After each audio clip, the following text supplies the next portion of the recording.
Lily was a dreamer. She always had been, ever since she was a little girl. Her imagination was a boundless playground, a place where she could escape and explore without limits. It was filled with fantastical creatures and vibrant landscapes, each more enchanting than the last.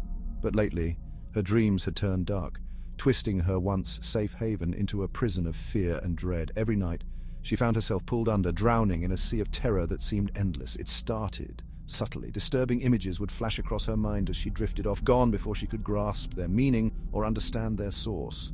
Then the nightmares began, growing increasingly vivid and terrifying with each passing night, leaving her more and more shaken. Grotesque figures with razor-sharp claws haunted her dreams, their presence becoming more menacing. Their eyes, glowing embers in the darkness, followed her every move, never letting her out of their sight. Lily would wake up in a cold sweat, her heart pounding against her ribs, the fear still gripping her tightly. The line between dreams and reality blurred, the fear clinging to her like a shroud even after the sun rose, making her days as restless as her nights. She tried to tell herself they were just dreams, figments of her imagination, nothing more. But deep down, a chilling certainty began to grow, a feeling she couldn't shake off. These nightmares were something more, something far more sinister than she could comprehend. Something sinister was reaching out from the darkness, its grip tightening around her soul, refusing to let go. The nightmares always started the same way. Lily would find herself lost in a labyrinth of twisting corridors, the air thick with the smell of decay. The walls seemed to pulsate around her, fleshy and damp. A low, guttural growl echoed through the maze, raising goosebumps on her skin. She'd run, her bare feet slapping against the cold, uneven floor, but the darkness seemed to cling to her, slowing her down, suffocating her. The growls grew louder, closer, sending shivers of pure terror down her spine. She could feel its presence now, hunting her, toying with her. Panic clawed at her throat, choking her. She stumbled and fell, scraping her palms on the rough floor. The taste of iron filled her mouth. Looking back, she could see its shadow stretching towards her, a grotesque silhouette against the faint, sickly green light that pulsed from the walls. She had to escape, she had to wake up, but the nightmare held her captive, dragging her deeper into its terrifying embrace. One night, the nightmare took a sinister turn. Lily found herself not in the labyrinth, but in her own home, or at least a twisted, grotesque version of it. The familiar floral wallpaper was peeling away, revealing pulsating flesh beneath. The air hung heavy with the sweet, cloying scent of decay, the once comforting sounds of her home, the ticking of the grandfather clock, the creak of the floorboards were amplified, distorted into a cacophony of horror. Each tick of the clock felt like a hammer blow to her chest. Every creak sounded like the rasping breath of some unseen monster. Her reflection in the warped mirror was not her own. Her skin was pale and clammy, her eyes glowing with an unnatural light. Sharp, pointed teeth protruded from her lips, bared in a silent scream. Terror, cold and sharp as ice, pierced her heart. This wasn't just a nightmare, it was changing her. She was becoming a part of it. Lily woke with a gasp, her entire body bathed in a cold sweat. The nightmare clung to her, the stench of decay lingering in her nostrils. But something was different. The line between dream and reality, always blurred, had vanished entirely. Her room, once a sanctuary of comfort, now mirrored the horrifying landscape of her nightmare. The walls pulsed with a sickly green light, the air was thick and heavy, the sweet, nauseating smell of decay suffocating her. Panic welled up inside her, a primal scream trapped in her throat. She tried to scream, to call for help, but no sound escaped her lips. It was as if the nightmare had stolen her voice, her very breath. She was trapped, imprisoned in her own personal hell, and the creature from her nightmares, the source of her terror, was drawing closer.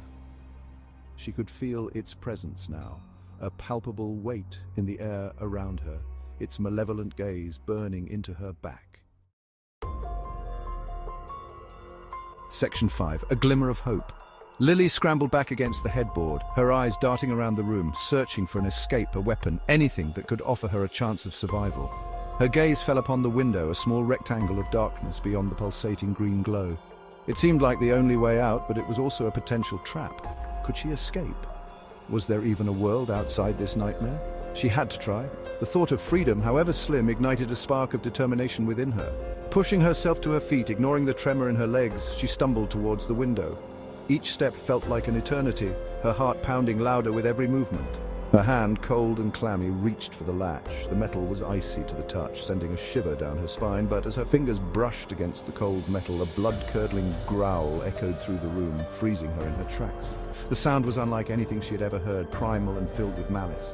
Turning slowly, her heart pounding against her ribs, she came face to face with the creature from her nightmares. It was more terrifying than she had imagined. It stood in the doorway, its form shifting and contorting in the pulsating light, a grotesque mockery of something vaguely human. Its presence filled the room with an oppressive dread. Its eyes, glowing embers in the darkness, fixed on her, filled with a chilling hunger. They seemed to pierce through her very soul. Terror, raw and primal, flooded through her. She could feel it in every fiber of her being, a paralyzing fear that threatened to consume her. She was going to die here. The realization hit her like a tidal wave, overwhelming and inescapable. Section 6. Lost and Afraid. The creature lunged, its razor-sharp claws extended. Lily screamed, a primal sound of pure terror, and threw herself to the side just in time. The creature slammed into the wall where she'd been standing a moment before, leaving deep gouges in its wake. Scrambling to her feet, adrenaline coursing through her veins, Lily ran. She didn't know where she was going, only that she had to get away from that thing. She dodged past furniture, her bare feet slipping on the slick floor, the creature's enraged growls echoing behind her. The house, her home, had become a labyrinth of terror. Each room she stumbled into was a grotesque reflection of its former self, twisted and corrupted by the nightmare. The air grew heavier, the stench of decay almost unbearable. Panic clawed at her throat, choking her. She was lost, hunted and utterly alone. Section 7. The Hunter and the Hunted. Lily burst through a doorway, her lungs burning, only to find herself in a dead end. The pulsating walls seemed to press in on her, suffocating her. She whirled around, her back against the wall, her chest heaving. The creature stood in the doorway, its form shimmering in the eerie green light, its claws dripping with a viscous, glowing fluid. Its eyes, filled with a cold, predatory hunger, never left her.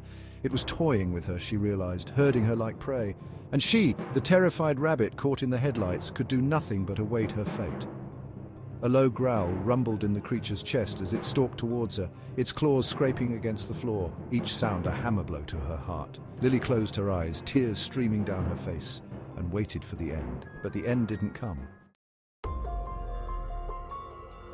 Section 8. A final, desperate plea. Opening her eyes a sliver, Lily saw the creature hesitate, its head cocked to the side as if listening to something beyond her perception. The room was filled with an eerie silence, broken only by the sound of her own ragged breathing. A low, guttural growl escaped its throat, but this one wasn't filled with rage. It was tinged with something else. Fear. The creature's eyes darted around the room as if it sensed an unseen presence. Suddenly, the creature's eyes widened, its gaze darting past Lily to something behind her. It seemed to be fixated on a point in the darkness, something she couldn't see. She risked a glance over her shoulder, but there was nothing there. The room was empty, yet the air felt charged with an unseen energy. Before she could turn back, a force slammed into her, throwing her against the opposite wall. The impact knocked the breath out of her, leaving her dazed and disoriented. She lay there gasping for breath, pain lancing through her body. Every movement sent waves of agony through her, making it nearly impossible to move. Through blurry vision, she saw the creature back away, its eyes wide with terror, before it vanished into thin air. It was as if the very shadows had swallowed it whole. Lily tried to push herself up, but her body wouldn't obey.